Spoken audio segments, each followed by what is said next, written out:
Welcome, everybody. I'm very excited. This is Rabbi Drew Kaplan. I'm very excited to have a conversation with the man behind the artwork in the hallways of our building in the administrative wing.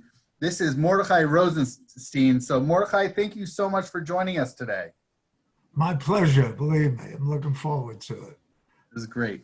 This is great. So for some of you who may be in the hallways in the administrative wing, you might be wondering what is behind this artwork? What's the story? So I'm very excited, very pleased. Mordechai lives in Pennsylvania, and Mordechai, you're 86, right? Yes. 86 years old.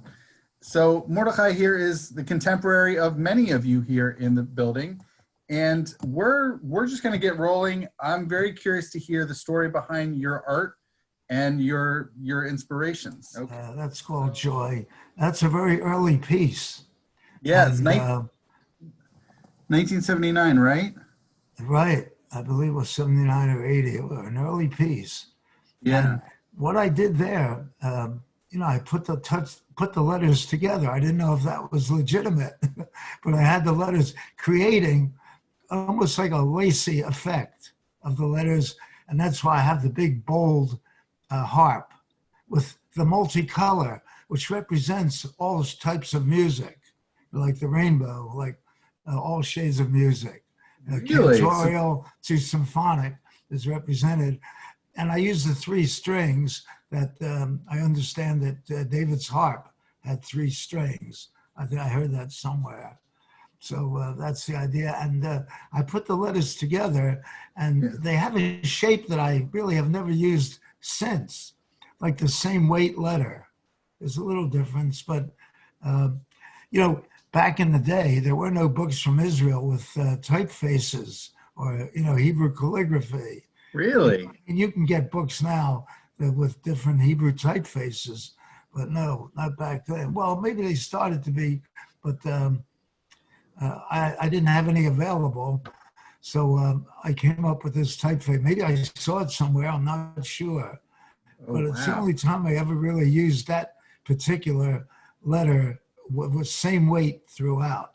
Of course, I really enjoy it. I love the there's like almost a movement of the very bold letter, top of the letter. It almost breaks and then it swells out again. There's a real movement in the letters, which I never thought of it, but I really enjoy that. The thick to thin, wide to narrow. There's a certain rhythm to it, which I like.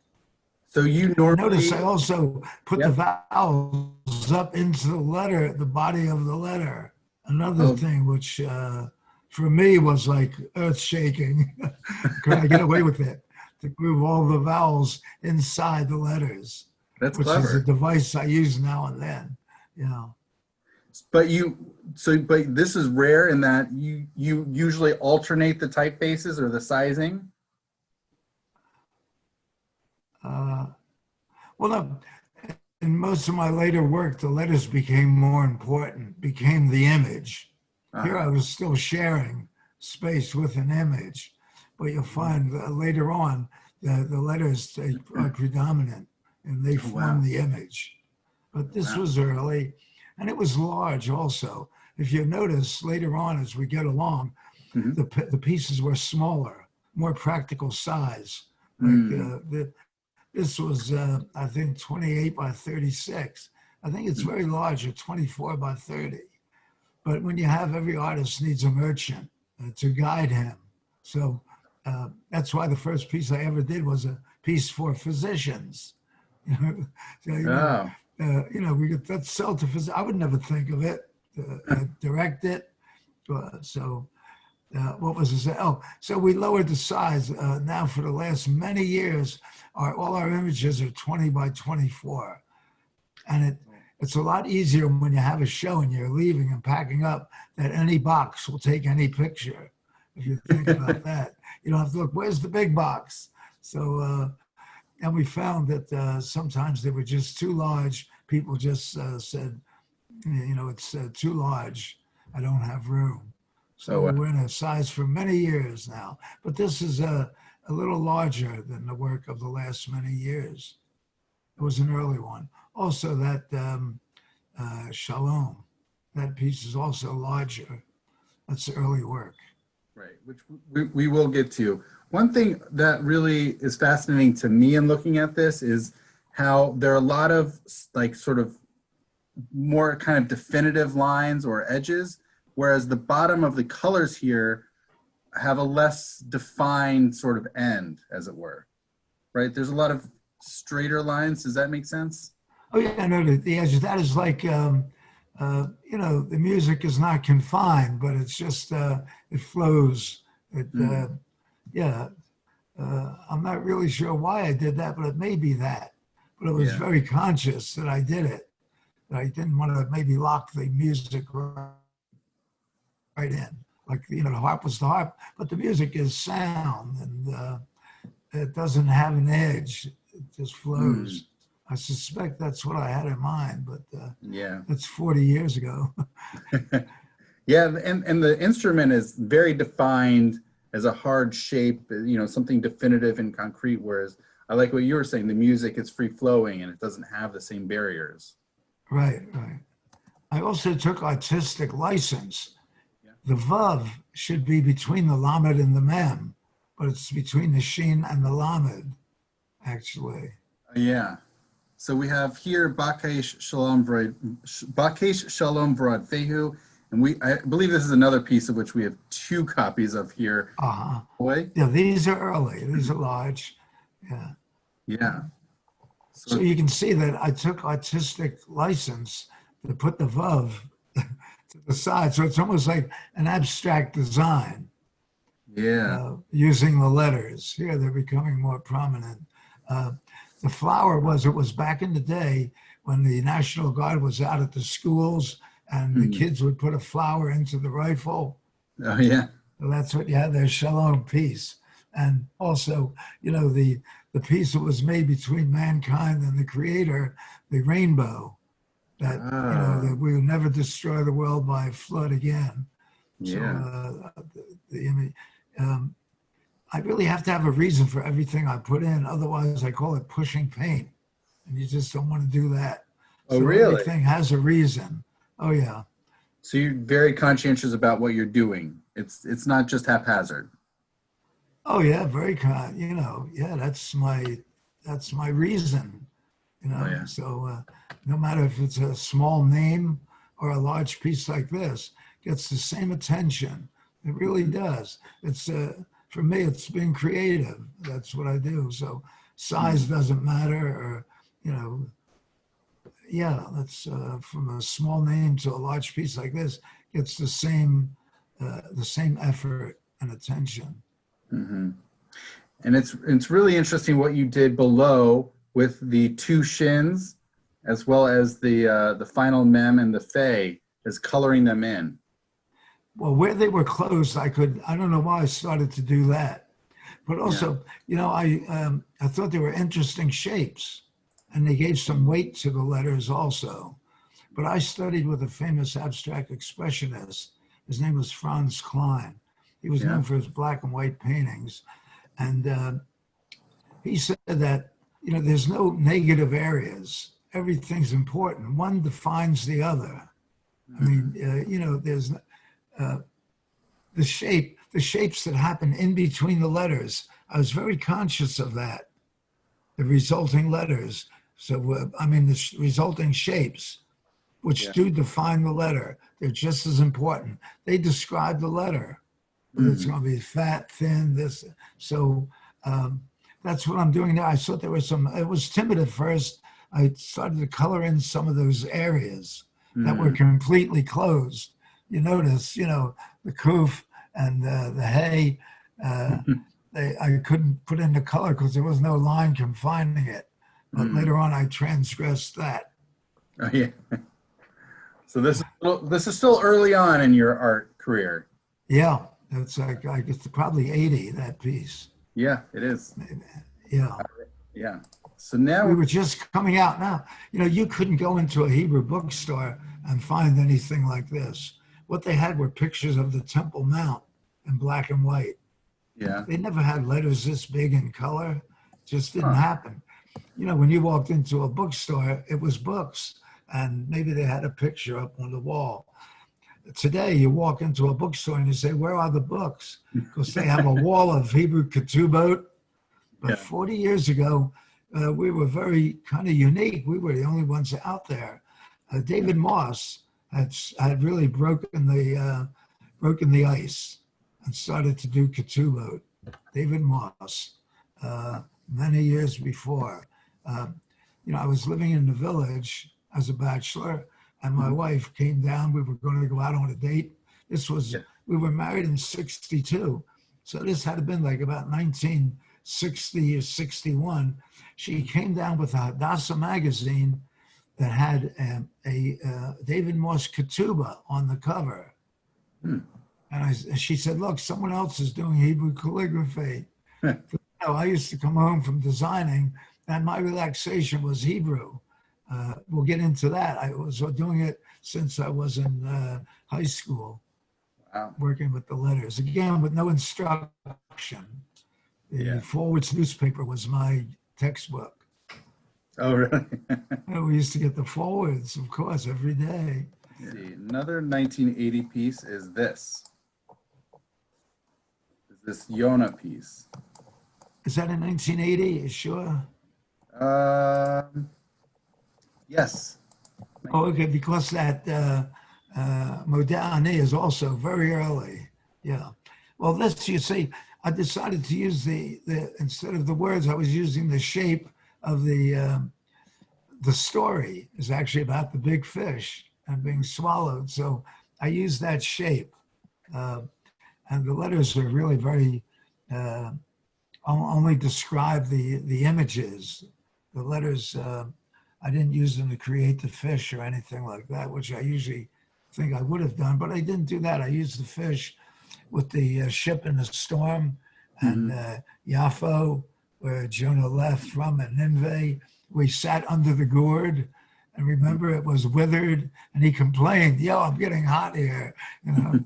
And the Creator said to him, "Well, look, there's a whole city here, thousands of people. I forget the exact term, and you know, you're concerned about the gourd. I'm worried about the city and the Yeah. people. You know, and they did get their act together. Yeah. It's been a large city, and they, what was it, 3 days to walk across it? Maybe they Yeah. went around it. I don't know, but I remember he walked like one day into the city Mhm. because it was 3 days. It's interesting. Those little side notes, you know, the things that, you know, I love to do the research. Mm. It was, it's so interesting. I really get into it. Yeah. You know, I use many sources. Of, you know, for look up the research. What does the Hertz say about it? What does Monk say about it? Rabbi Monk. You know, Hmm. and now on the TV, on the computer, my wife can get me stuff. That's You know what great. I mean? Boy, you can find it's wonderful. So that again is a little different. That I use the fish as the basic image, and the letters are a very small part in it. Yeah, it's in stark contrast versus those two other early pieces of yours, which are very letter driven, and here they're barely in there at all. Yeah, the story itself, Yeah. which I think would even appeal to young people. There it is. Yeah. Yeah. So I, I never had like this is my doctrine or this is my formula. mhm. I moved around a lot. You know, tried many things. I Yeah. enjoyed making this one. Oh, Trying to good. get the ship. The sail is waving in the wind. Yeah. And you can tell that the ship is caught in a tempest, in a storm, with the little lightning, the darkness. It seems to be buffeted by the waves. And Yeah, kind of tilted up. The back the is amusing thing is that it also obscures the head of this animal. It's unclear whether is it a fish, is it a whale? Well, it's an aquatic sea creature. right, right. Yeah, which you know we describe now as the large fish, but it's Yeah. easy to say a whale. But now this one, in fact, they say this was created on the fifth day of creation. The rabbis say Yeah. that this fish was created on the fifth day, and it hung around so it could do its job. You hear that one? Yeah, I you know, don't, when I do the research, I find that it was created on the fifth day. wow.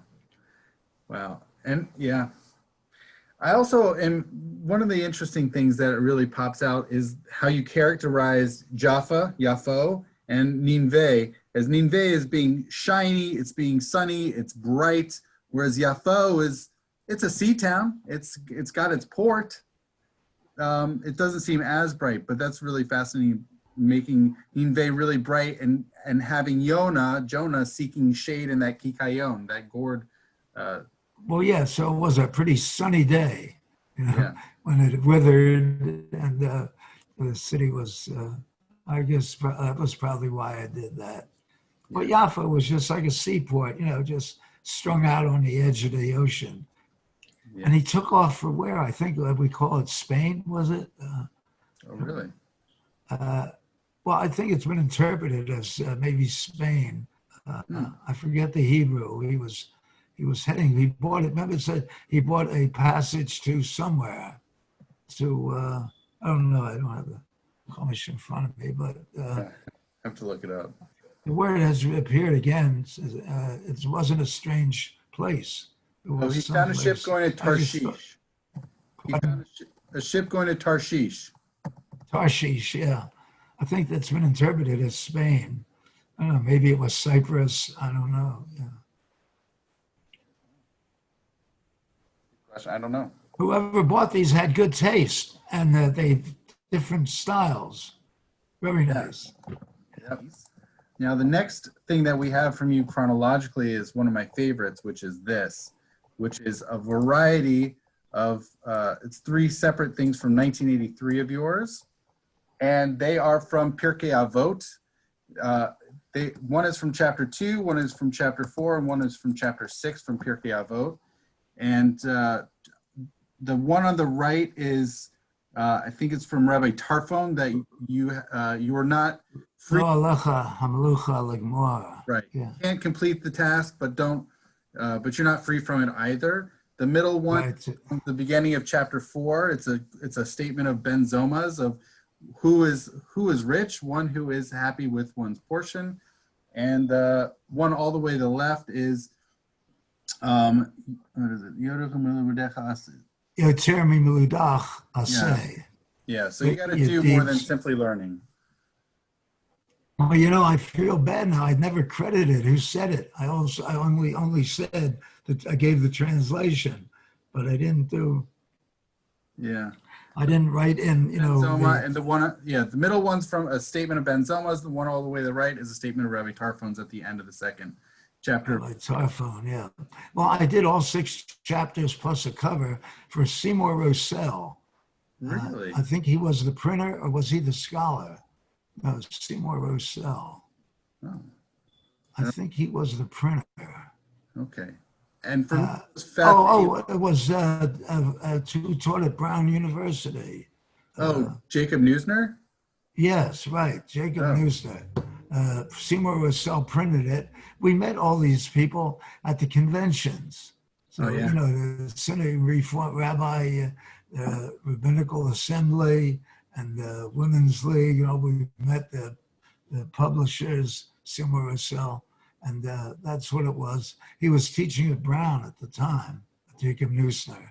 And, Yeah. So I did one for each chapter. And if you notice, I always like to say the devil made me do it.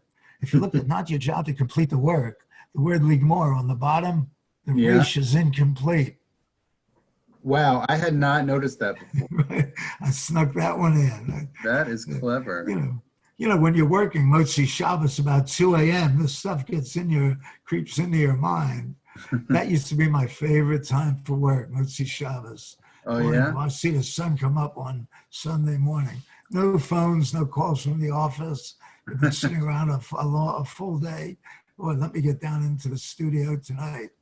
Oh, wow. So And it was a really clear time for your creativity to come out. That's really what I'm sorry. It was a really opportune time for your creativity to come out. Yeah, Nothing else was going on. You were able to clear your mind and your schedule. right. And that is a special time, I think. The first piece I ever did took place Motzi Shabbat. It started the whole business. And it's Yeah, I remember the piece. What The was the second piece? one, if you'll notice, pardon? What was your What's very first piece ever? Oh, well, it's a long story. Should we introduce it right now? It's not All really right. long. Well, I'll hold off on that one. It's a good one. I'm excited. Yeah, I'll tell you. Okay. Now, the middle piece, the Chelko, if you look at that shape between the lamed and the cuff, I Yeah. mean, that's an amazing shape. You couldn't sit down and think that up and draw it. Hmm. I see these, Yeah. Yeah. it's a beautiful shape, right? Yeah. It's, I look for those inside the letters now more than ever now. You see the areas are filled in. Yeah. And Yoter mi meludach aseh, let your deeds exceed your learning. Yeah, Yeah. again, they're all filled. The whole areas are filled in. Yeah. But those And shapes, they help yeah. define the letter. Yeah. And for me, what's fascinating about these three pieces is that they have they work differently as far as artistically. And what really stands out sharply is in the middle one, whereas it's a question and an answer. Who is one who is rich? And it's in black. It has the vowels. It has no special coloring to it at all. And then the answer is provided with no vowels, but lots and lots of colors. Right. Like over Which on the is, sun, Hasameach, the yeah, sun is almost looks out. like Hashemesh, which is kind of funny. Yeah, well, Like, right. It's yeah, almost, yeah, Shemesh, yeah. So it's very similar in looking, and looks like Sameach. this. I Yeah, guess Sameach could be from Shemesh. You think the root? I don't think so, but it's funny the way that Oh, you position it. It almost makes one think sun. yeah. Oh, Yeah, yeah, yeah. That was the idea. yeah, Bright and smiling. yeah, The Chelko is like kind of substantial and solid. Your yeah, portion, you know. yeah. And the piece all the way to the right has all of the even though the lettering has different colors, all of the vowels are this like a goldenrod color. So they remain the same color, even though the lettering has some is black, some is that scarlet. So it's, yeah, that's fascinating. Two Your very different deeds stylistic. more than your learning. It's the old story of the tzaddik and pelts. I was talking about the one on the right. I was talking about the one on the right, I thought you meant the one on the the right. What the, was it? the Oh, Ligmore one, the one where all the vowels have that goldenrod color, that yellowish, oh, and right. Yeah. yet but the letters are a little bit different. The letters on the outside of the piece are all in black, and the letters on the inside are that sort of scarlet. And that, yeah, Burgundy. Yeah, Right. Sometimes I can't explain what led me to it. I mean, it's a long time ago, but yeah, I don't know why I blocked that, to tell you the truth, and then put the black lettering around it. I really don't know, but yeah, I don't want to repeat. I'd rather go out and dig potatoes than have to copy a piece or make something like it, you know? So you like being creative each different time. There's a uniqueness, something novel about it. Oh, a blank page to me is an opportunity. I really mean that. Some people look at it as, a threat, or, Yeah, but I look at it as an opportunity. Give me a blank piece of paper or canvas. yeah. And this one on the right, I'm sorry, the left, one on the left, the Yoter Milu Modach, is really fascinating because you get a couple of letters here with the coloring inside of it, but then the main piece of it, it has coloring in it. All the letters. Yeah. You're learning. I mean, more than you're learning are your deeds. That's what's Yeah. important. So They say that gets the focus of it, right? And yeah. bigger. He was a mensch. He wasn't a mensch. It's not like, well, you always say he's an excellent scholar, but because he was a mensch. So that's Mm, your deeds will describe you, not your knowledge. mhm. Yeah. Wow. So yeah, I like these. I'm also a big fan of Pirkei Avot. So I like this particular set that they put together. Really neat. Yeah, there's three more. I forget what they are. Yeah, I so think that you was can from see them. 1980. So that was from 1983, and then from 1984 we have Mizrach. Yerushalayim, as we're facing east, the Mizrach. I Yeah, put the English in there also, east. And the Mem, the Zion, the Resh, and the chet, are large to spell it out. I guess just like the focus facing the east, and to get the interest into, some of the letters are larger and colored in that spell out the word Mizrach again. That's really like I guess you would say it's an exercise in, just letters and spacing and large and small, just to make the area interesting, Yeah. get some action in it, get it moving. I just put, Mizrach. Right. Although I did a piece that was never reproduced, I remember, that has just a red square and it has a mem, zion, resh, and a chet, just, on the four sides. Yeah. This is Yerushalayim, and it was to get some, interest. And Yeah. I'm looking at the city also. I've done better cities between you and I, Yeah. more beautiful cities. That was early on. And Yeah. now I could do a Jerusalem every day, a different one, the domes and the arches and, and my idea, of Jerusalem, not the way it is, but, the Jerusalem of my mind, the way I think it must have been. Yeah. What's really fascinating for me to see in this is what you've done, that you focus. Let's see if I can draw here. You have, and I can't seem to be drawing, but you have in the lower right, you have the mem, in the top you have the zion, in the left you have the resh, and in the left corner you have the chet, and each of those, the four letters that appear in four different times, but each out of the four appearances are made bigger than the other letters in accompaniment. So that's a really, really cool piece of this. If you can visualize, if they were the same size, it would be kind of, wouldn't be as exciting, I think. It would be a little more dull if the words were just around it, the same size. Yeah, yes. Here we go. The mem, the zion, the resh, and the ches. So yeah, it's nice what you did. You took four different sides, four different expressions of the word, and then in the word also has four different letters. So that's a nice way of playing. Yeah, that helped. And it's like, direction, four winds or four ways. Yeah. Yeah. Okay. And then let's see so that was 1983. I'm sorry, 1984. And then we have from 1985, we have, so I'm very excited about this one. This is really cool. It's Modeh. Yeah, the first, try to make it a little, that children would enjoy looking at it, with flowers and birds, because, it's the first prayer we teach a child, Modeh in the morning. So I try to get a lot like a sunrise and there's birds and flowers and, a child might enjoy looking at it. And there again, the letters actually, they're the vehicle for carrying all of these images. The top half, then the rest of the prayer is in the bottom. I would probably, if I did one today, it would look nothing like this. I don't know what it would look like, but entirely different.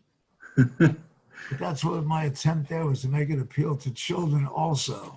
So we have all the flowers and birds, butterflies, sunrise images in it. Yeah. Well, this was also 35 years ago. Right. Yeah. So I know as an artist, I would imagine you would change your style along the way.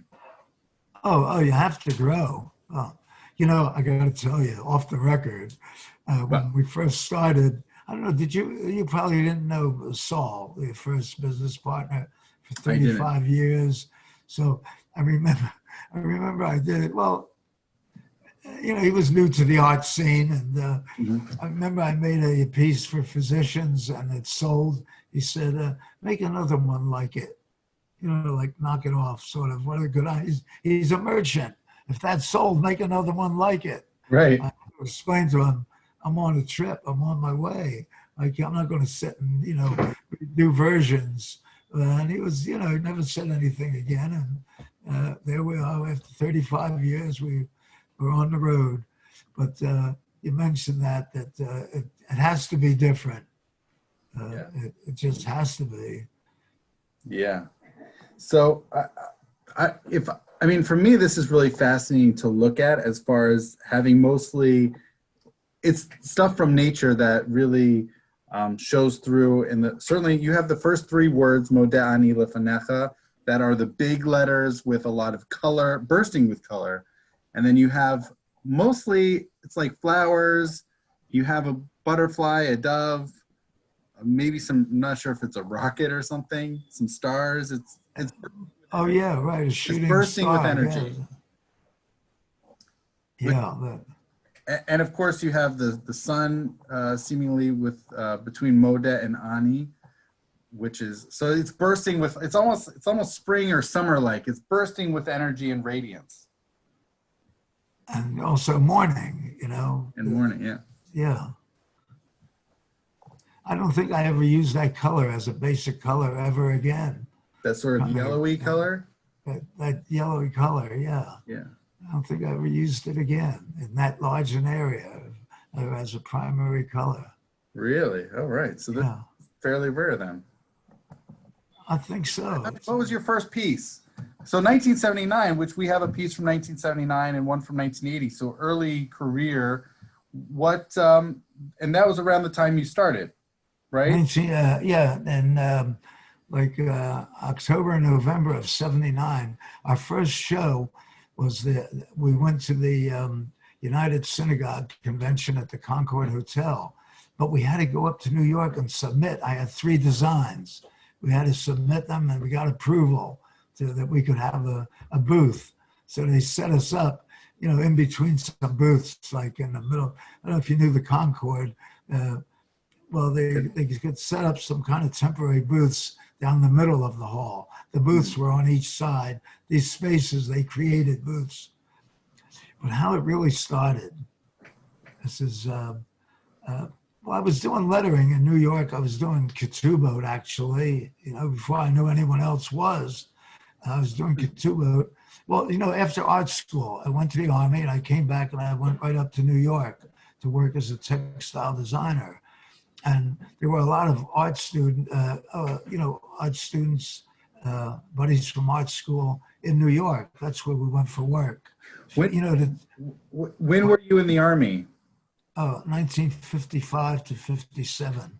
Okay. Right in between, thank God, Korea and Vietnam. Right in between. Whoa. Yeah. So, and I did artwork there. I was in what they call training aids. Oh, yeah. They have these training aids, that they use illustrations of weapons and things. So I kept those in good shape.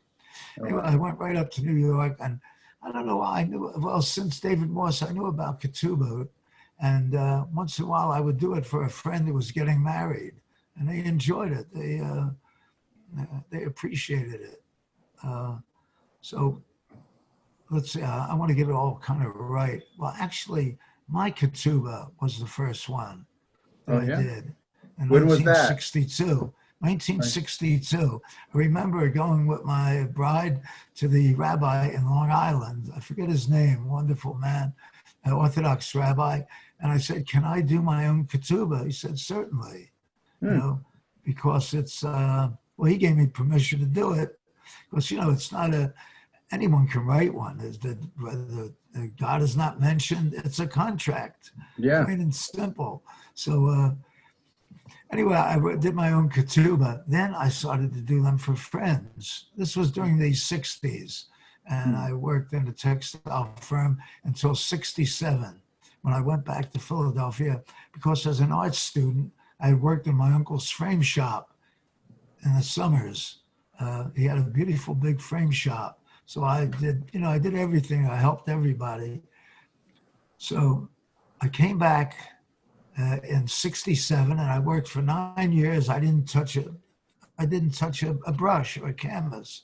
I was the nephew, so I was the foreman.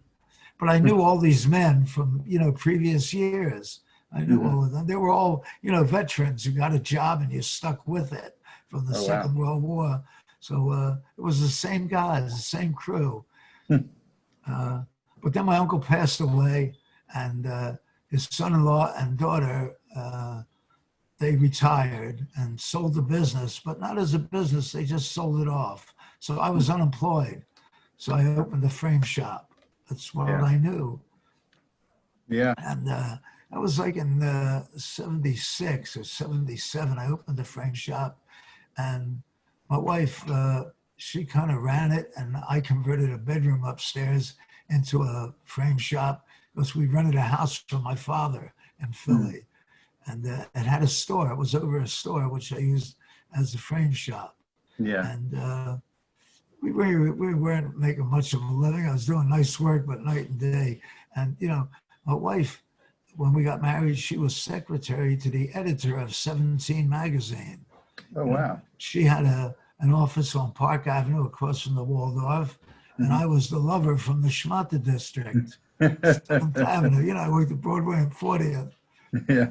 Well, my uncle asked me would I come back. I had 9 years in with this firm. We already had a baby. And my uncle said, would you come back and be the foreman? And his son had passed away. He was a hemophiliac. Wow. So I said, Maddie said, let's go. And I always point out when I tell this story that, Jacob asked his wives, shall we go back? And they said, sure, there's nothing here in your father's house for us. But he did ask his wives. I always like to point that out, I asked her, shall we go back to New York? Shall I stick it out to Philly? Or shall I stick it out here? She said, let's go back. Let's go.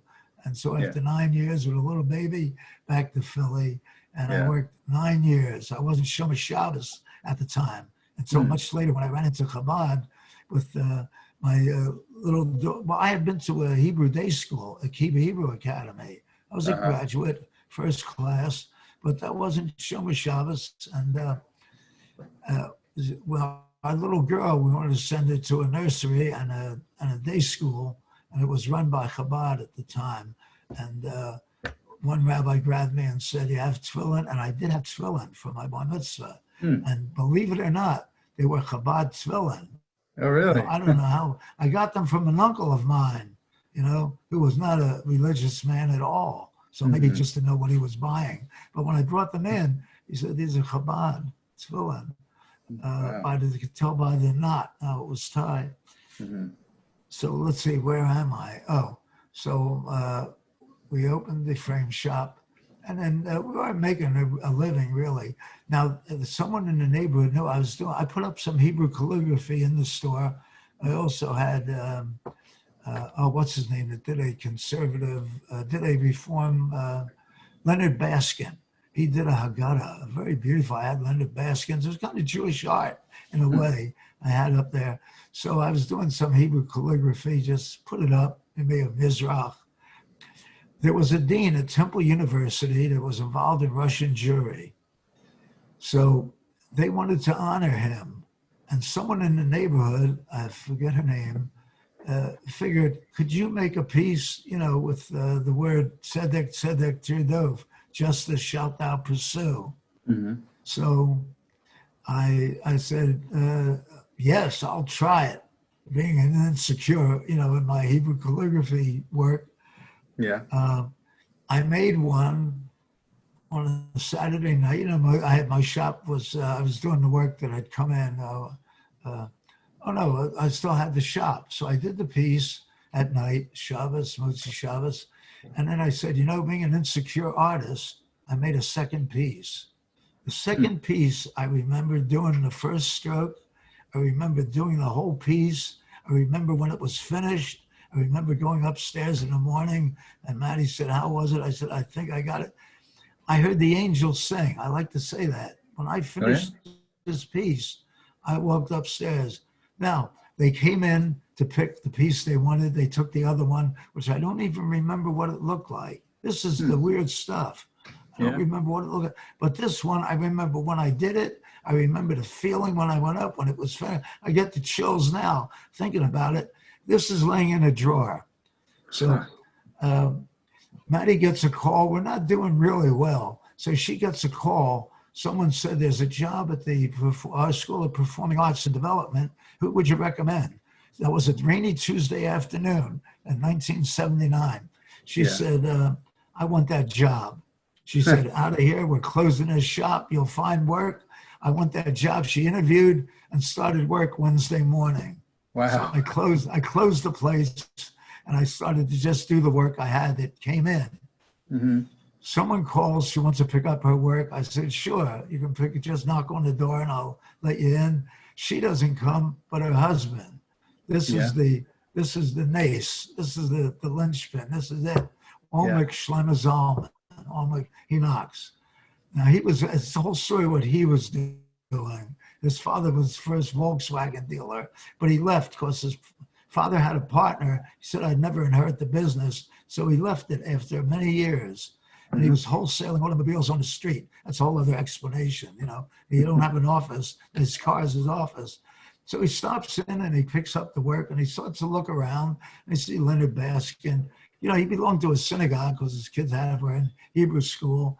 And he looked around at the work and we started talking and he looks around and I said, I have a piece I did. If I had money, I could reproduce it. And I opened a drawer. There it is, been laying there for a year or two. And he said, well, all right. He liked what he saw. He liked the idea. He had nothing to do with art, but he liked what he saw. Huh. He said, so he pays me for his work and he goes home. Well, you got another hour. I'll be done soon, Rabbi. I appreciate it. I'm not rushing you. I'm not rushing you. Okay. Yeah. So he pays me for his work and he leaves. 2 days later, there's a knock on the door and he's standing there with a handful of money like this. It turned out he had borrowed it from his father. He said, let's go print this thing. I like it. Oh, wow. So we went down to this printer. I called an artist friend, where do you get your work printed? And he told me that David Stuber. We went down and gave them the design. Said, we want 100 prints. And he said, okay. 2 weeks later, he calls. And meanwhile, I'm finishing this work that I have. And Saul comes and he looks in his closet. He said, what's there? I said, work that I've done. I'm waiting for people to come in and get it. He said, give me the phone and give me the orders. Hello, I'm bringing your order over. I have a check ready. And in 2 days, I had all the money, of all this work that would have taken months to get rid of. So then we go down and get the piece and he brings it back, the prints. And he's not sure how to sell artwork. Well, if you're a salesman, you later on realized you could sell watches, shoes, pictures. If you're a salesman and like the product, you can sell it. And I could never be a salesman. 20 years I stood in the booth with him at the shows and still couldn't close. Didn't know what he's doing. So we go to, so I framed one up. And I said, Bank Pauline just opened in Philly, 1979. I said, I'm going to frame one up. Maybe they'll buy them and give them out to their accounts. Well, it was pretty big. It was 22 by 30, the paper. So he goes down there with a framed one, and it turned out Svi became a buddy. As the president of the bank said, well, we're a commercial bank, but I'd like one for the boardroom. It said Tzedek, Tzedek. It had Tzedek in black and white, the written law, and then it had Tzedek in multicolor, the interpretation of the law. That was the whole idea. Tzedek. So instead of taking the check and cashing it and getting a bottle of wine and coming home, he went over to Bank Leumi on Walnut Street. Yeah. And they bought one for the boardroom. Oh, wow. Now it says Tzedek, and Philadelphia is known for its lawyers. Oh, really? So he starts to hit lawyers. Tzedek, he's not selling light bulbs or hand towels. I'd like to see Mr. Perlman, if I might. That piece of artwork sold 3 more, sold 5 pieces the first day. Wow. Came home with checks and said, I think there's a business here. Make some more designs. It's great. So I made 2 more, actually big ones. They're not shown, but they're not even online. One said, beat their swords into plowshares. And the third one was Yesh Tikva Li'achritech. those three, but we don't show them anymore. They're too large. They framed up to 24 by 36 or 20. They were too large. We found out, people would buy a smaller picture. So what is, so we go up and we get approved, and we go to the first show, and we take up all the prints in boxes with 3 frame samples. And we did a 1979, the Rabbinical Assembly. We did a land office business. We did thousands. Unbelievable. Selling them for $65 a piece, unframed. They had never seen a tzaddik or an olive this big and red or green or blue. Wow. It just wasn't around. Believe me, it wasn't around. I remember a whole delegation came from California. They wanted to buy as a group. Now, Schleimer could handle this because, he had grown up in the automobile business. So he had his little pad in his hip palm. Oh, you want to buy how many? This and that. I'll give you a break here and there. It was amazing, amazing. I remember that a whole group came from California. So, and then we were on our way. He said, well, what do we do now? We're not going to open a store. It was so unfamiliar to people. We said, he asked someone at the JCC in Ohio if we could come out and show. And then there was another convention in California where we took the few prints that we had in a portfolio. Now, we didn't rent a booth because we couldn't afford it. And we flew out to California. He stayed with his cousin. She had like a studio apartment out there. And I was scheduled to sleep at Chabad in the office. I ended up in the office on the couch because their Chabad house had burned down the previous year. So they were in an office building. So I slept on, but they didn't pick me up the first night. We flew from Newark to LA. There used to be flights from Newark, New Jersey. And I was wearing a black leather coat, a black hat, sunglasses. I mean, in Newark in midnight, with sunglasses. Well, they came to the airport. They were looking for a chassid. I was a guy in a black leather coat with sunglasses. So no one came for me. But the next day I called Rabbi Shento. I said, they looked for you. They couldn't find you. Well, they were looking for a chassid. So the next day I spent in the office there, slept on the couch. Eventually they did build a new Chabad house, and that was an interesting story too. But so what we would walk around was Shleimer would walk around and stop by a booth or something, stop people and open the portfolio. You want to buy a print? Show them a couple prints that we had. They never threw us out. I'm sure they knew what we were doing, going around, you want to buy a print. And then we started to get shows. We started to do shows in synagogues because some of the rabbis said, well, bring this, you have a show, bring it to my synagogue. So we started traveling, and we've had shows in Hong Kong and Zurich, in London, and Anchorage, Alaska, but Lincoln, Nebraska too. We went out there twice, about 30 years apart. Yeah. So, and that's what we did. We started making these, I would do shows. But then eventually we got into when Barry joined, Barry Megan? When he joined the group about 15 years ago, he said, let's do an art show while we're there, a class in calligraphy. And we started that, and that became very successful. And then they started what they call a Pinot and Paint, which a lot of women would go to. Well, we started a Pinot and Paint night, men and women, whoever wanted to come, and they were a lot of fun, very successful. Oh, wow. So that's how, there we are, and trying to think if we're in, I think we're in the Skirball collection. I don't think we went to, we were so uncool. We went to the Skirball, no, not the Skirball's in Chicago, I'm sorry, the one in UCLA. And there's a Skirball museum out in LA. But this was another one. It wasn't the Skirball. Maybe it was a Skirball. It was at UCLA, at USC at the time. Then they had their own building there. Yeah. But we just knocked on a Monday when they were closed. They let us in, and we said, we have prints you might be interested in buying for your collection. And he did buy 3 of them. So they're in that collection, That's great. Otherwise, we were just out on the road, hustling, selling.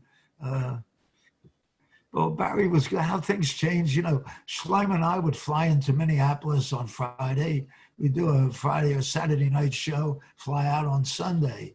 Hmm. Barry said, wait a minute, there's another shul about 20 miles away, or maybe even across the street that would never come to this one. Let's do a show there. So Huh. now we would go to California for a month and, you Oh, know, wow. do maybe, 4 or 5 synagogues, a weekend at each synagogue up and down the coast from Wow. Sacramento all the way down to San Diego over the Hmm. years.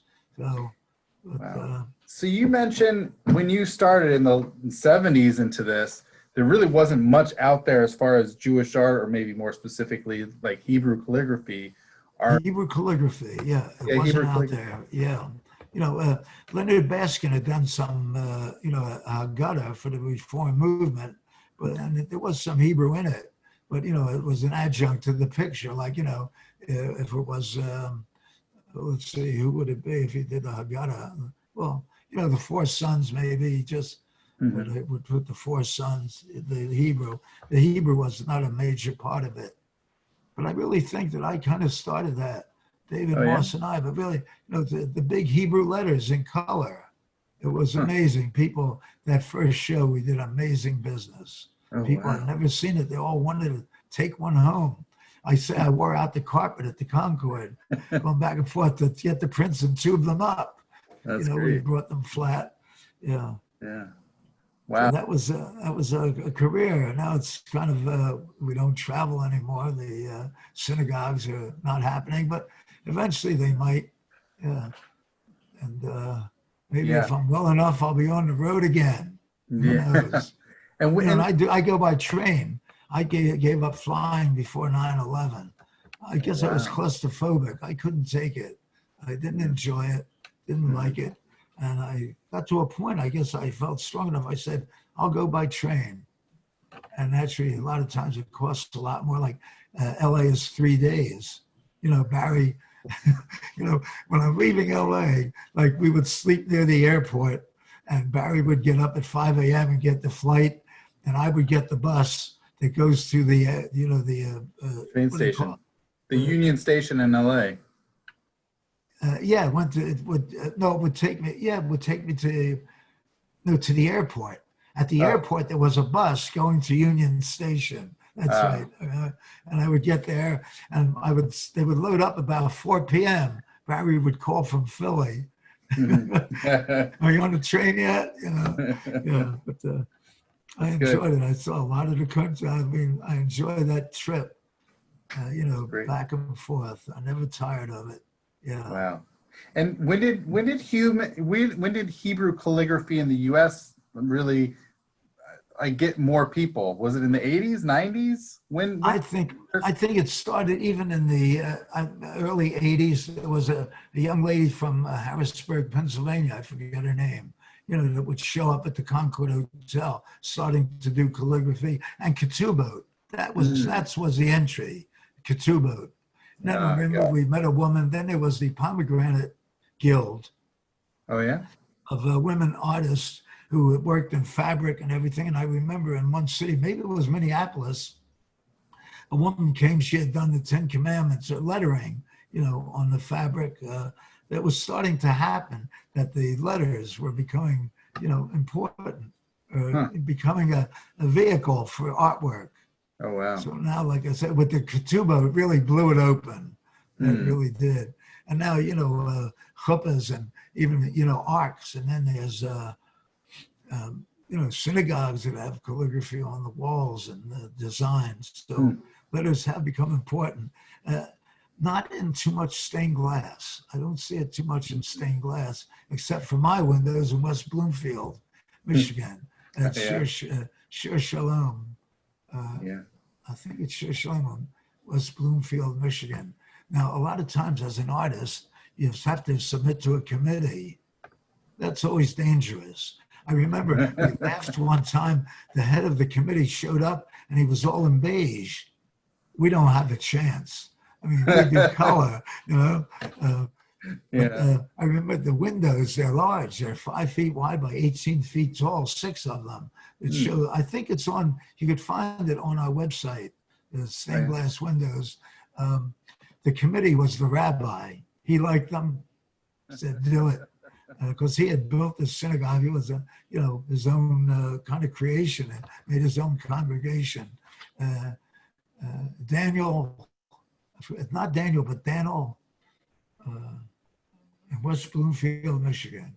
I remember when we stopped back to see the windows several years later with Barry, the rabbi, Daniel, had already given his office to the assistant rabbi and had a smaller place. But I have to tell you, he took us, when we did the window, he took us out for lunch to a biker bar and everybody knew his name. Honest to God, that was no fooling. Hey, Rabbi, it was a biker bar. I think it was in Michigan, in Bloomfield. Yeah, Rabbi Daniel. It's a story on the road. I mean, so much, I always have a story. My granddaughter's in New York now at the Fashion Institute, and she's asking about artists. Well, I was in the 50s hanging out in New York when I was still in art school, and I knew like Franz Klein. I studied with him. The guy is world famous. Wait, quick, before we move on to him, I think I found, is it this? Is it these windows? No. Those are for a home right near here. It's the 5 books. That's the 5 books in their chapel. Okay, all right. But the others are more dramatic. They're very large. These are about 3 feet square. Oh, okay. They should be on under that. You can be on the synagogue's website? Oh, yeah, it's on the same website. Yeah. Look up maybe, I don't know how it's, well, if you had those stained glass, they should have been together, I guess. Why am I getting a debriefing? I could talk all day. It's great. 40 years on the road. Yeah. They have the holidays. Is there any of these? Yeah. Well, I don't know if these are you. It's not this, is it? No. No, these are huge. These are 18 feet tall, 5 feet wide. Okay. But maybe on our website, I would suspect. Oh, really? Okay. So that's what, now I say you walk into a bookstore, where are the books? Right. Again, it's all artwork and beautiful, and people, I've seen some great work now. I'm envious, honest to God, and that's the way it is. The old lions, and then here come the young tigers, and that's the way it should be. So it's not anything unusual anymore that people would even have something up in their home, a big piece of calligraphy.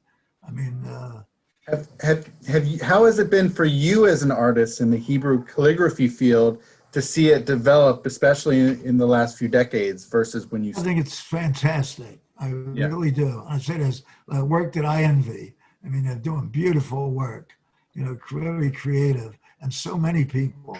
And that's the way it is. That's the way it should be. But when we went out there, we were out there alone, I really have to admit. And people were said, wow, look, it's colorful. I think I could put one up in my home. Oh, I got to tell you, once at the Concord at a big convention, there's a gentleman, they were from Canada, and they owned Spotless Laundries. I don't know if they're from New York. Anyway, they were a wealthy couple, and he was interested in an original, a piece that we had some originals there. And his wife came over and said, you don't have to advertise it, your Jewishness. So we lost that sale. Oh, no. I'll never forget that. You don't have to advertise it. But, I have lawyer friends who have Tzedek, Judge Ginsburg had it. She had Tzedek Tzidov, our design. Wow, that's she had some other Hebrew calligraphy. Yeah, so. So you had started to say before I was trying to show the pictures of the windows that your influence, you were talking about the artistic influence in your own artistic work. Maybe our success had others say, hey, I can do that also. There's a guy, David Cohen in Baltimore, that's a fantastic sofer. Plus he does designs with the calligraphy. I just like to say maybe we, got it off the ground. And David Moss, with the Ketubot. And we've done so many, 40 years of synagogues in the U.S. Is a synagogue I don't think we haven't missed. There may be a few, but like we got to Lincoln, Nebraska, and Great Falls, Montana. I did a show, not at a synagogue, but there was a meeting of all the Jews in Montana once a year. Honest to God, it was. Oh, really? In Great Falls, yeah. Oh, wow. And someone came out from Washington to speak. I forget from what, maybe from one of those organizations. I forget what it was. And then I did a show of the Hebrew calligraphy, sold some things. Yeah. So no place was too small for us. That's great. So I am curious about the influence on, because I know you said you had been involved artistically one way or another before, like for years since you were a kid. But how did you began to mention a guy by the name of Franz who had an artistic influence on you. So I'm curious to hear from you, how was he influential in your art? And then also, what has been the trajectory of your own style? Because you were talking about the pieces that we have here at Cedar Village from 1979 to 1985, that your styles have changed throughout the decades. So how did he influence you? How has your style been, and how has it changed? Well, in high school, I started to copy a Megillah. I just so, I knew I wanted to do Hebrew. I really loved the letters. I wanted to do the Hebrew. So I still have it. I got about one chapter done of the Megillah in high school. And, then I went to a professional art school where, again, one of the instructors in sophomore year, she wasn't Jewish, Mrs. Kohler, somehow knew I didn't wear a kippah, I didn't have a beard. I guess she looked at my record, I don't know. She said, I would like you to do a piece using Hebrew letters. Oh, yeah. I guess she saw, hey, you're doing artist, and maybe you could do something with the Hebrew letters. Mm-hmm. And I did Shaddai, I remember, out of like stone dust. There was a matzeva maker, and the school was in Center City. A couple blocks away, I said, can I gather up the dust and the chips? And I did the Shaddai, and it disappeared from the exhibit. I never got it back. Oh, wow. But she saw, put these things together, this art and this Hebrew calligraphy, really. And it took me many more years before then I started to do ketubot. But I guess what really started it was when we went on the road with the 3 pieces. Mm-hmm. That was the start. But I've been doing Hebrew calligraphy. But it was new. It was really new. 1979, Rabbinical Assembly. And, they were, How has it changed? I don't know if I'm answering it right. Yeah, how has it changed? How have you changed in your own art styles, and what's fueled that change, that progression, and where are you now with your styles, with your style? I'm going to show you something that no one has ever seen, and you just happened while we're locked up in the house. Sit right there, but you got to raise your right hand on this one. Okay.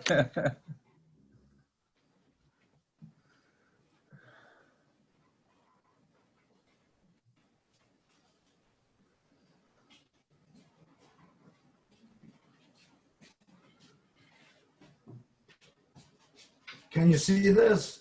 Wow. Is it, are you going to bring it in, or that's the final piece?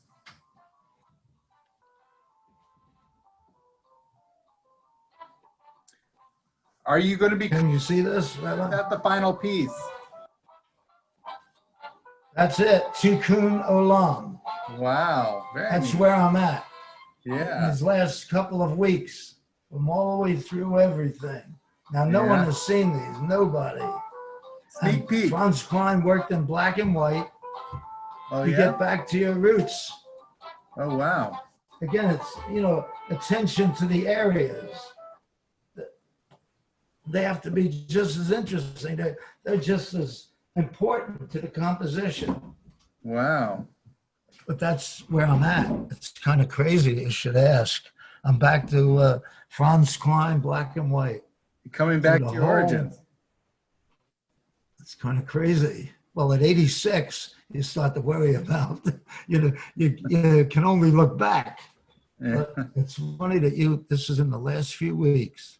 Oh, yeah? Oh, wow. There it is. And I got some more canvases, and I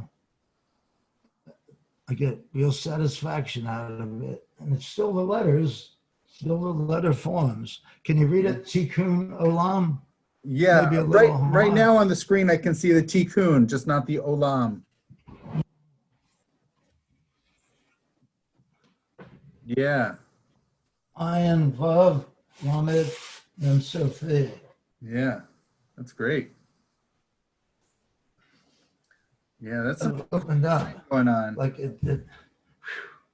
I just got a load of canvases from Blick, United Supply, but no one has seen these. Honest to God, no one has seen these, Rabbi. Wow. But you get to a point too at 86. I like them. That's what I want to do. That's where Yeah. I'm at because That's- there's no market. It's not that. It's just that that's what I'm doing now. Yeah, It's crazy. We should just talk, and that's my direction. I don't Yeah. know what's going to happen. I could give it up in a month. I don't know, but that's where I am at the moment. that's really nifty. Maybe I'll start to add color. I don't know, because he started in the end to add color. Oh, really? Yeah, there's a famous painting called Torches Purple. He started to add some purple. That was an art supply store on 14th Street in New York, had their own line of paints. So I guess he bought some purple paint. So the painting is called Torches Purple. But this, I'm not kidding. No one has seen this. Wow. I have 3 canvases, and I got a load of canvases. And that's it. Goodbye red, goodbye blue.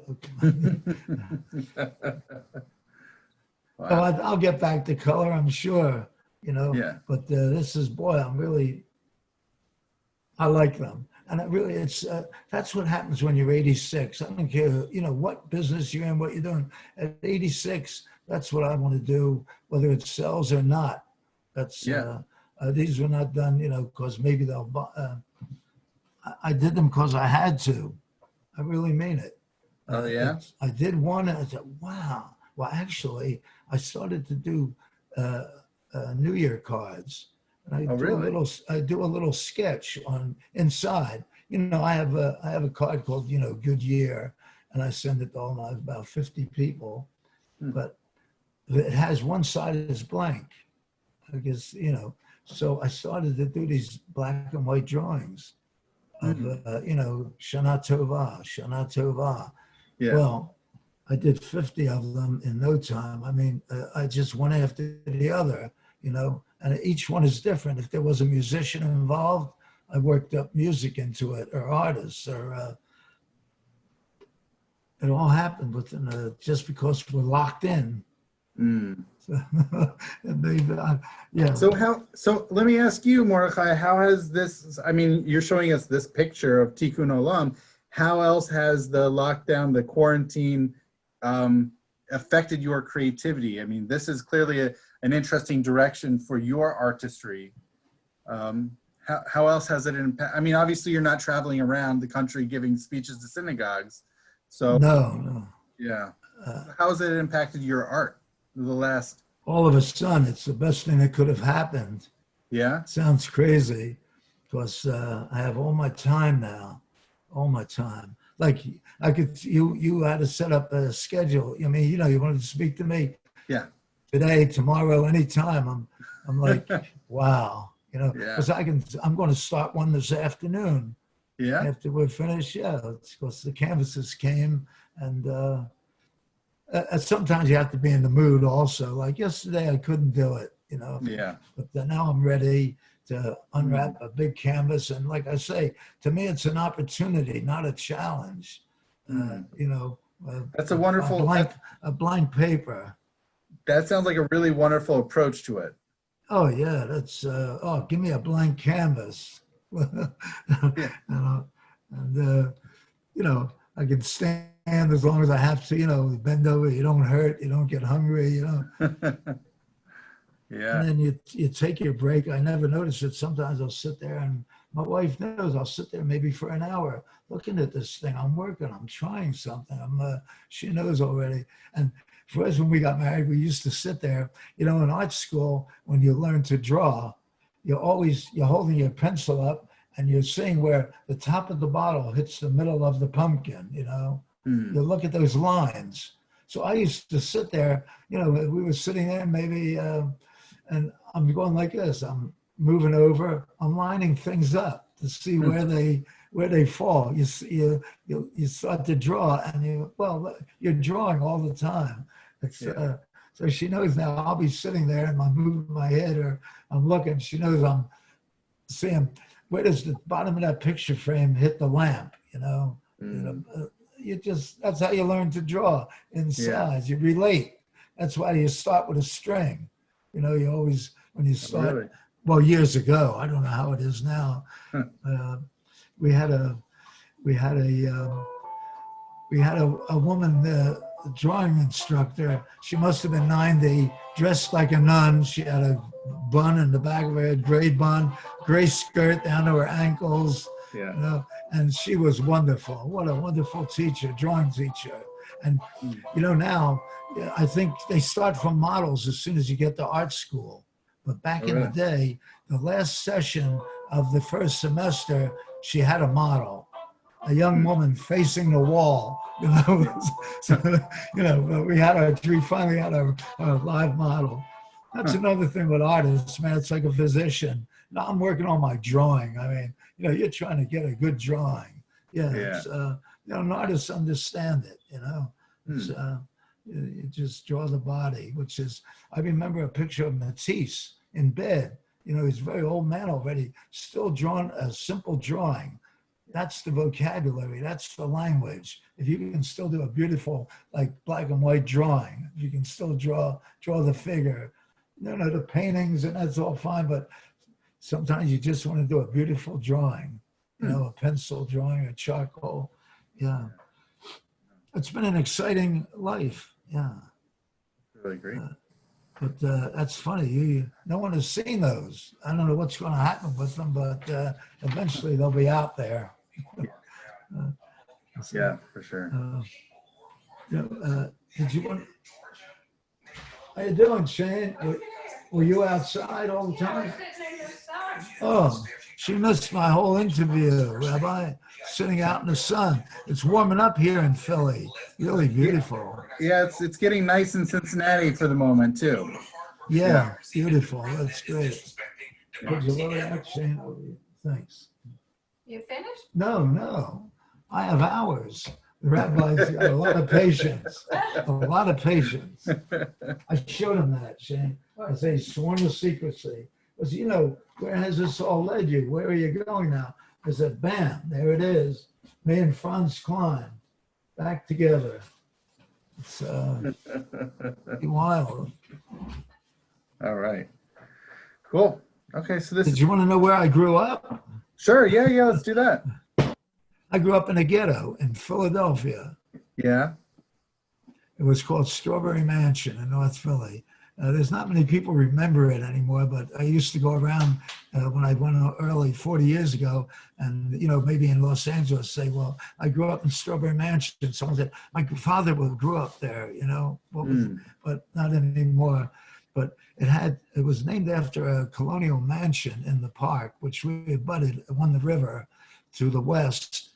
To the north were cemeteries, huge cemeteries. To the south were railroad tracks. And to the east was 29th Street, which was white on one side and black on the other. That was the separate. Wow. So that was the ghetto. It really was. You know, Yiddish was spoken in the stores. So, you know, I pretty much know a lot of Yiddish. You know, I didn't use it, but I remembered it. You know, it was my father's favorite language was Yiddish. You know, he was from Russia. My mother was born here.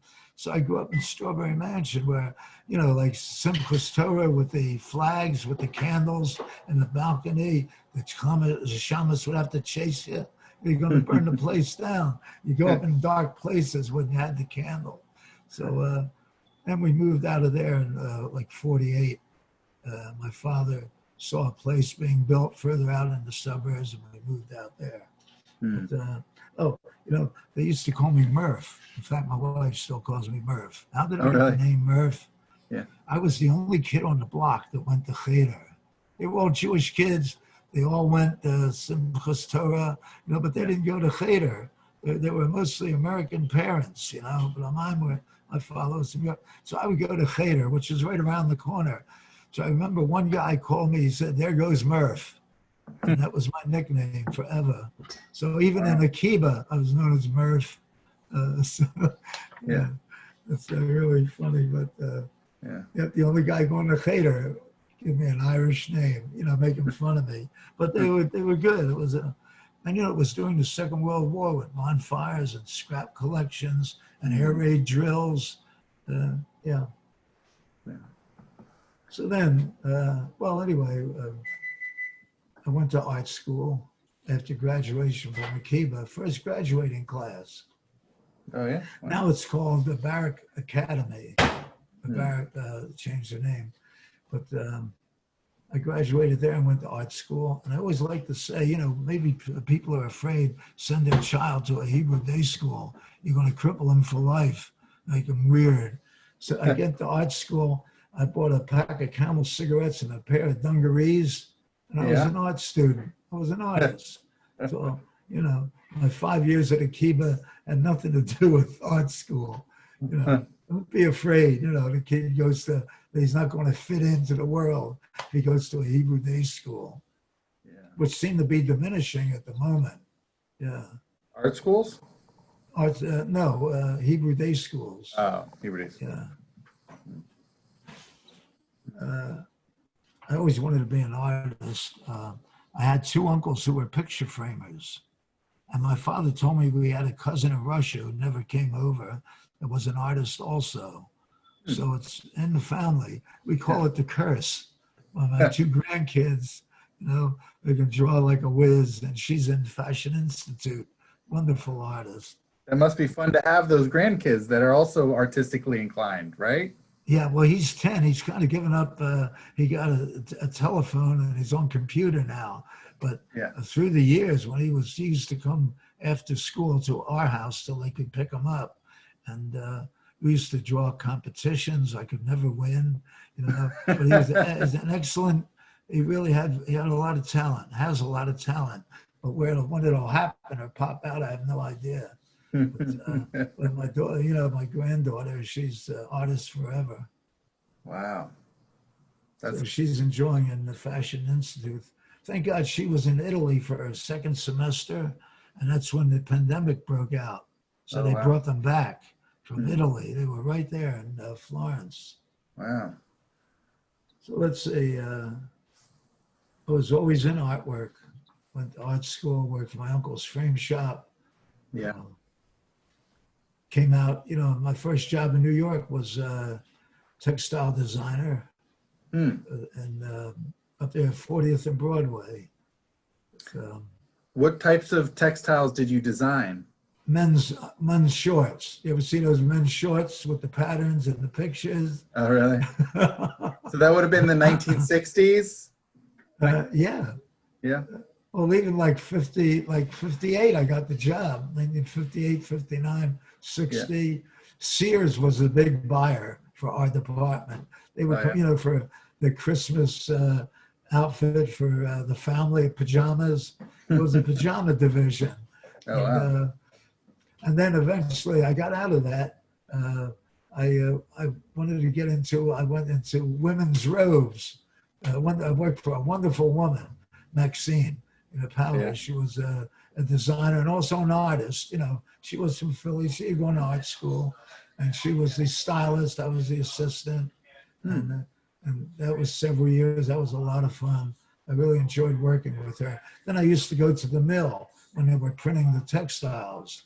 Oh, yeah. To okay the designs and the reproduction of the designs. Then I went back to Uncle Tom's for foreman, because I was the nephew. And I worked at the frame shop till he passed away. All these things, what was the turning point? What was the pivot? I have no idea until Schleimer walked in. I mean, if his wife had come in for the pictures, I don't know what would be. It's that critical. So Yeah. I left New York and opened a place. And I opened my own after my uncle passed away.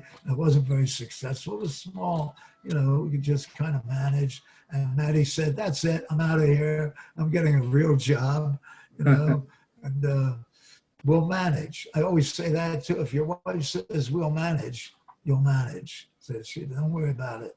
She started work down there. Through that, we met some wonderful people, and that's how it happened. It's Wow. So where was that turning point? I don't know the pivot. The thing on which it all turned. What was that critical point? I have no idea. That puts me right here now after 40 years of being on the road and being an artist, making what I want to make. I mean, those guys never said, make this or, that's not good or something. I've been able to be an artist for 40 years from the first day. I make the creation. I do take suggestions. That's no problem, but it's been a wonderful life. It's kind of amazing. Every waiter in New York is an actor.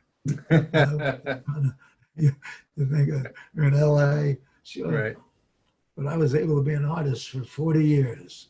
That sounds like a blessing to have. The best thing that could happen to an artist. You're an artist for 40 years. Managed to send the kids to school, pay the rent.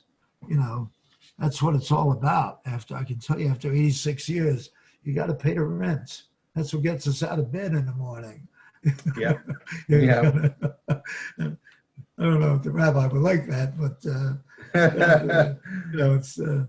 I know you got to get out. Avodah Zabayre, right? Right. It's important to take care of one's material things, necessities. My father told me, in his village in Russia, the shamans would knock Avodah Sabore on the shutters, Yeah. Get the people. Avodah Tabore. Yeah. These legends, these things that no one's interested in hearing or telling. Right. But except my granddaughter loves the stories of New York, when I was there. Oh, wow. In the 50s, we used to ride up. We were still in art school, but you could drink at 18 in New York back in the 50s. So we would crash for a night up in New York. I had my best friend, Alan Porter. We drive up and go to the Cedar Bar and just hang out and try and breathe the air that these artists, that was the main, it's famous, the Cedar Bar, it's gone now. But just to breathe the air, because I couldn't talk to a guy who's been painting for 30 years. What do I know? But Mr. Klein was there. So, hey, Mr. Klein, he liked students. Everybody liked him. He was a real mensch. Passed away in 62. So I have a New York story. She lives at First Avenue and 12th Street. Now, Maddie and I, when we first got married, lived on 12th Street between 5th and 6th. So there's that 12th Street connection. Then she's on First Avenue. I said, well, 2nd Avenue was the Yiddish theaters. I said, sure, 2nd Avenue. You know the song Secondhand Rose? They call him Barbra Streisand. They call me Secondhand Rose from 2nd Avenue. Oh, yeah, it's beautiful. All about 2nd Avenue with the theaters. My bachelor party was at Moskowitz and Lupowitz, 2nd Avenue and 2nd Street, with strolling violins, kosher style. No, it probably was kosher, I suspect. I don't know. But that was the Jewish East Side, with the theater district, 2nd Avenue. She's right there. I told her stories, of New York as what it was. Now, the Strand bookstore is still there on Broadway. I mentioned that to her. But she loves to hear about what New York was, especially with these artists. She's in art school. And it comes up, the abstract expressionists. Well, my grandfather was right there. He knew Franz Klein. She's doing a report on Franz Klein, actually. Oh, that must be fun for you. Oh, yeah. I have yet to be interviewed, and I can send her information, stories. First time I went to New York, I stayed at his apartment. I went to the Y. He said, Yeah. get your bag, you'll stay at my place, Oh, which was a wow. loft. They used to live in lofts, you know, the manufacturing lofts. I don't know if you ever saw them in New York, these smaller buildings were made into manufacturing. And they always had a heavy sliding fire door. Hmm. You could, you know, if there was a fire, it would slide closed. You know, so Yeah. most of these places were lofts where you weren't permitted to live. You could work, but you weren't permitted to live. Yeah. They built bathrooms, bedrooms. They fixed them up until they couldn't pay the rent. Had to move out to another one. Honest to God, yeah. Now in the 50s, he was coming down to Philadelphia 1 day a week for work. Maybe got $40 for the day. 50. I mean, back then in the early 50s. By the time he passed away in 1962, he owned a studio on 14th Street and he owned the building behind it. Oh, wow. That's how fast it happened. You just saw the last drip from the faucet. You know what I mean? That painting, boy, it all came in like to a point, and there it is. Yeah. Good or bad, I don't know, but boy, it feels so right. That's very strange. Well, it always felt right, but this as a conclusion feels so right. great. Stay well again, Rabbi. Thank you too, Hanukkah Mordechai. and Take care. success. All right. Zach is in.